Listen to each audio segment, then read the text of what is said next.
श्री रामकृष्ण लीला प्रसंग स्वामी शारदानंद जी द्वारा लिखित पाठ संख्या 303। श्री रामकृष्ण देव का अहेतुक प्रेम और नरेंद्रनाथ। स्वामी प्रेमानंद का प्रथम दिन दक्षिणेश्वर आगमन और नरेंद्र के लिए श्री रामकृष्ण देव को उत्कंठित देखना। स्वामी ब्रह्मानंद जी के साथ हाट खोला घाट में नाव पर सवार होते समय उस दिन मैंने रामदयाल बाबू को वहां देखा था। यह जानकर कि वे भी दक्षिणेश्वर जा रहे हैं, हम लोग एक साथ नाव पर सवार हुए और लगभग संध्या समय रानी रासमणी के काली मंदिर में पहुँचे। श्री रामकृष्ण देव के कमरे में आकर ज्ञात हुआ कि वे मंदिर में श्री जगदम्बा के दर्शन को गए हुए हैं। स्वामी ब्रह्मानंद जी हमें वहीं प्रतीक्षा करने के लिए कहकर उन्हें लाने के लिए मंदिर की ओर गए और थोड़ी देर बाद उन्हें सावधानी से पकड़कर यहाँ सीढ़ी पर चढ़िए, यहाँ उतरिए इत्यादि कहते हुए ले आने लगे। हमने इससे पहले यही सुना था कि श्री रामकृष्ण देव समय समय पर भाव में विभोर होकर ब्रह्म ज्ञान बाह्य ज्ञान खो बैठते हैं। अतः श्री रामकृष्ण देव को उस प्रकार मतवाले की तरह लड़खड़ाते हुए आते देखकर हम समझ गए कि वे भावावेश में हैं। उसी प्रकार वे कमरे में प्रविष्ट होकर अपनी छोटी चौकी पर बैठ गए और थोड़ी देर में स्वाभाविक अवस्था में लौट आकर मेरा परिचय पूछकर मेरे हर अंग को देखने लगे। कोहनी से उंगली तक मेरे हाथ का वजन जांचने के लिए कुछ क्षण अपने हाथ में पकड़कर बोले, अच्छा है। इससे उन्होंने क्या समझा वही जाने। उसके अनंतर रामदयाल बाबू से नरेंद्र के स्वास्थ्य के विषय में पूछा और यह जान करके कि वे अच्छे हैं, कहा वह बहुत दिनों से यहाँ नहीं आया, उसे देखने की बहुत इच्छा होती है, एक बार यहाँ आने के लिए कह देना। श्री रामकृष्ण देव की रात भर तीव्र उत्कंठा देखकर प्रेमानंद जी के विचार धार्मिक विषय की बातचीत में कई घंटे आनंद से बीते। रात के 10 बज जाने पर हम लोगों ने भोजन किया। श्री रामकृष्ण देव के कमरे के पूर्व की ओर आंगन के उत्तर बरामदे में हम लोग सो गए। श्री रामकृष्ण देव और स्वामी ब्रह्मानंद जी के लिए घर के भीतर ही बिस्तर लगाया गया। सोने के बाद 1 घंटा भी न बीता होगा कि श्री रामकृष्ण देव अपनी पहनी हुई धोती को बच्चों की तरह बगल में दबाए हमारे पास आकर रामदयाल बाबू को पुकार कर कहने लगे, अजी सो गए। हम दोनों चौंक कर उठ बैठे और कहा, नहीं जी। सुनकर श्री रामकृष्ण देव कहने लगे, देखो नरेंद्र के लिए मेरा हृदय मानो अंगोछा निचोड़ने की तरह मरोड़ रहा है। उसे एक बार भेंट करने के लिए कहना। वह शुद्ध सत्वगुण का आधार है और साक्षात नारायण है। बीच बीच में उसे देखे बिना मैं नहीं रह सकता। रामदयाल बाबू कुछ समय पहले से दक्षिणेश्वर आया जाया करते थे, इसलिए श्री रामकृष्ण देव का बालक सा व्यवहार उन्हें ज्ञात था। उनका बालक सा आचरण देखकर वे समझ गए कि श्री रामकृष्ण देव भावाविष्ट हैं। सुबह होते ही नरेंद्र से मिलकर उसे यहाँ आने के लिए वे कहेंगे आदि कहकर वे श्री रामकृष्ण देव को शांत करने लगे। परंतु उस रात को श्री रामकृष्ण देव के भाव में कुछ भी परिवर्तन नहीं हुआ। फिर यह सोचकर कि हमारी निद्रा में बाधा पड़ रही है, वे थोड़ी देर के लिए अपने बिस्तर पर लेट जाते थे, परंतु कुछ देर बाद उस बात को भूलकर पुनः हमारे पास आते और बहुत ही करुण भाव से व्यक्त करते कि नरेंद्र को देखे बिना उनके हृदय में कैसी यंत्रणा हो रही है। उनकी उस कातरता को देखकर मैं बहुत विस्मित हुआ और सोचने लगा कि उसके लिए तो इनमें कितना प्रेम है और वह व्यक्ति कैसा कठोर है। इस प्रकार हमारी वह रात बीती। दूसरे दिन प्रातःकाल मंदिर में जाकर श्री जगदम्बा का दर्शन करके श्री रामकृष्ण देव के चरणों में प्रणाम कर हम लोग कलकत्ते लौट आए। नरेंद्र के प्रति श्री रामकृष्ण देव के प्यार के संबंध में वैकुंठनाथ की उक्ति। सन 1883 ईस्वी में एक समय हमारे एक मित्र ने दक्षिणेश्वर जाकर देखा नरेंद्रनाथ के बहुत दिनों तक न आने के कारण श्री रामकृष्ण देव बहुत भी व्याकुल हो रहे हैं। उन्होंने कहा, उस दिन देखा श्री रामकृष्ण देव का मन नरेंद्रमय हो गया है।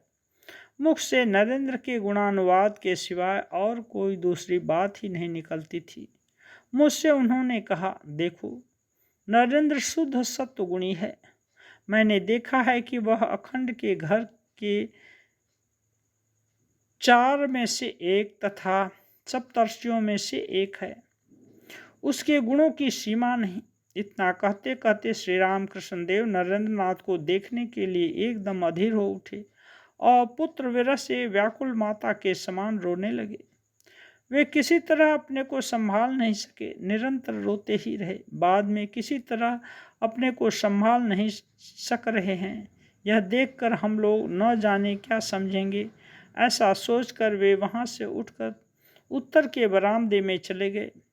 वहाँ से भी सुनाई पड़ा, वे रोते हुए कह रहे हैं, माँ उसे देखे बिना मैं नहीं रह सकता।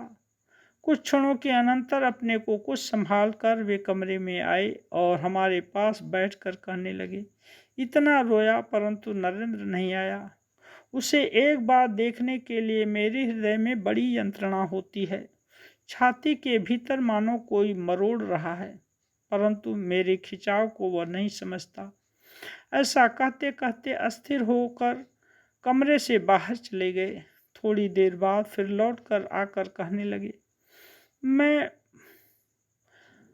बूढ़ा आदमी उसके लिए ऐसा बेचैन हो रहा हूँ, इतना रो रहा हूँ। इसे देखकर लोग क्या कहेंगे, तुम ही लोग बताओ। तुम लोग अपने आदमी हो, तुम्हारे सामने कहने में लज्जा नहीं आती, किंतु दूसरे लोग देखकर क्या सोचेंगे, तुम ही बताओ। पर मैं किसी तरह अपने को संभाल नहीं सकता। नरेंद्रनाथ के प्रति श्री रामकृष्ण देव का ऐसा प्रेम देखकर हम लोग अवाक रह गए और सोचने लगे, नरेंद्रनाथ अवश्य कोई देवतुल्य मनुष्य होंगे, नहीं तो उनके लिए श्री रामकृष्ण देव में इतना आकर्षण क्यों। फिर श्री रामकृष्ण देव को शांत करने के लिए मैंने कहा, ठीक ही है तो महाराज, उसका तो यह भारी अन्याय है, उसे देखे बिना आपको इतना कष्ट होता है, इस बात को जानकर भी वह नहीं आता। इस घटना के कुछ दिनों बाद एक दूसरे दिन श्री रामकृष्ण देव ने नरेंद्र के साथ मेरा परिचय करा दिया था।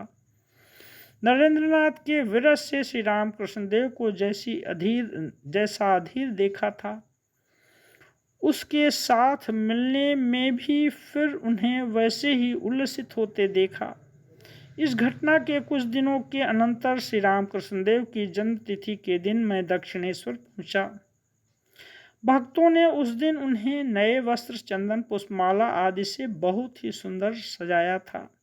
उनके कमरे के पूर्व की ओर के बरामदे में कीर्तन हो रहा था। श्री रामकृष्ण देव भक्तों के साथ वहां कीर्तन सुनते हुए कुछ समय तक भावाविष्ट होकर बैठे थे और कभी कीर्तन के साथ एक दो पद गाकर आनंद की लहरें उठा रहे थे। परंतु नरेंद्र के न आने से उनके आनंद में बाधा पड़ रही थी। बीच बीच में श्री रामकृष्ण देव चारों ओर देख रहे थे और हमसे कहते थे, नरेंद्र तो आया नहीं। ठीक दोपहर के समय नरेंद्र आ पहुंचा और सभा के बीच श्री रामकृष्ण देव के चरणों पर जा प्रणत हुआ। उसे देखते ही श्री रामकृष्ण देव एकदम उछलकर उसके कंधे पर जा बैठे और एकदम भावाविष्ट हो गए। बाद में सहज अवस्था प्राप्त होने पर श्री रामकृष्ण देव नरेंद्र से बातचीत करने तथा उसे खिलाने पिलाने में लग गए। उस दिन वे फिर कीर्तन में नहीं आए। श्री रामकृष्ण देव के विशेष प्यार का भाजन होकर भी नरेंद्रनाथ का अटल रहना उनके उच्चाधिकार का ही परिचायक है। श्री रामकृष्ण देव के समीप आकर श्रीयुक्त नरेंद्रनाथ जिस देव दुर्लभ प्रेम के अधिकारी बने थे, वह सोचने पर विस्मय की सीमा नहीं रहती। उससे अविचल रहकर नरेंद्रनाथ यथार्थ सत्य लाभ की आशा से श्री रामकृष्ण देव की जो परीक्षा लेने की चेष्टा कर रहे थे, उससे समझ में आता है कि सत्यानुराग उनमें कितना प्रबल था।